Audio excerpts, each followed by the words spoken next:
सर्दियों की रातें थी। मैं अचानक अपने गर्म बिस्तर से उठी। लाइट ऑफ थी। दिल में एक खौफ भी था और अनस की मोहब्बत भी, कि उसने आज मुझे 11 बजे का टाइम दिया हुआ था। अगर मैं आज न गई तो उसने मुझे हमेशा के लिए बुला देना था। मैं कांपती हुई बड़े खौफ के साथ दरवाजे की तरफ बढ़ी।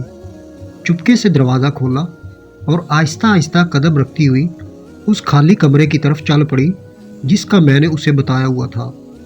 पीछे मुड़ मुड़ कर देखती भी कि कोई आ न जाए। अचानक एक साया सा मेरी तरफ यकदम लपका और उसने मुझे अपने बाजुओं में जकड़ लिया और मेरे मुंह पर हाथ रखकर मुझे उठाकर उस खाली खौफनाक कमरे की तरफ दौड़ पड़ा। मैंने बहुत कोशिश की मगर उसने मुझे न छोड़ा। फिर कमरे में ले जाकर उसने मुझे ज़मीन पर आहिस्ता से बिठा दिया और खौफ वाले अंदाज में कहका लगाया और बोला, इरम, मैं हूँ अनस। मेरी सांसें फूली हुई थी। उसने मुझे थोड़ा सा तहम्मुल करने को बोला। मैंने हाँ में जवाब दिया। कहता, इरम, आज देख, तेरी मोहब्बत मुझे इतनी रात को खींच लाई है।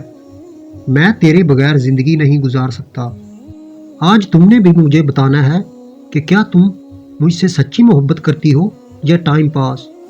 मैंने कहा, अनस, इतनी सर्दी में क्या कोई चाहत के बगैर आ सकता है। मैं तुमसे बेहद मोहब्बत करती हूँ। तुम हर पल मेरी यादों में, बातों में, नींदों में आते रहते हो। ऐसी बातें करते करते अचानक अनस ने मेरी टांगों पर हाथ लगाया। मैं खौफे शबाब से उसे तकने लगी। फिर उसने मुझे अपनी बाहों में लिया और मेरे साथ सेक्सी बातें करने लगा। फिर पूछता, इरम, तुम कितनी खूबसूरत हो। तुम्हारी ये टांगें और तुम्हारा ये जिस्म कितना सफ़ेद और क्लीन है। क्या लगाती हो ऊपर। मैंने कहा, मैं अपने जिस्म के गैर ज़रूरी बालों पर क्रीम लगाती हूँ। इस वजह से मेरा जिस्म यूँ खूबसूरत और साफ़ है। मैंने अनस का सर अपनी झोली में रख लिया और उसके बालों में उंगलियां फेरने लगी। कुछ देर के बाद अनस उठा और उसने मुझे भी उठा लिया। जब मैं उठी तो उसने अपना एक हाथ मेरे नीचे लगाने की कोशिश की। मैंने बोला, नहीं अनस, अभी नहीं, जब तुम मुझसे निकाह करोगे तब। अनस ने मुझे गलत काम करने को भी बोला लेकिन मैं न मानी। फिर वो अचानक गुस्से में आ गया और बोला, क्या ये है तेरी मोहब्बत। क्या ये तुम मुझसे मोहब्बत करती हो। क्या ये है तेरी चाहत। उसने ऐसे जोशीले अल्फाज बोले कि मेरा खून खौलने लगा।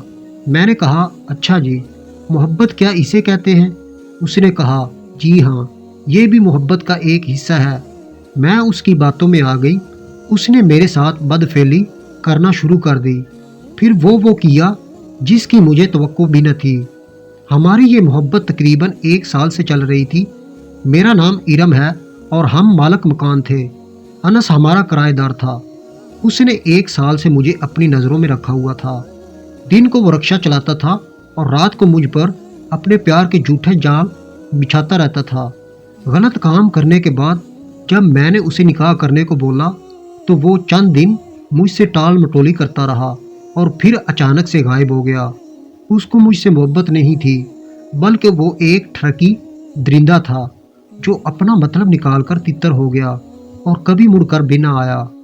दोस्तों, ये एक सबक आमोज कहानी है जिसमें यह सबक दिया गया है कि कभी किसी अनजान शख्स से दोस्ती न करें और ना कभी अपने घर में किसी को घुसने दें और ना अपना आधा मकान किसी को किराए पर दें, वरना कई ऐसी लड़कियां हमने बर्बाद होती देखी हैं। वीडियो पसंद आने पर इसे लाइक करें, चैनल को सब्सक्राइब करना मत भूलें। Thank you for watching.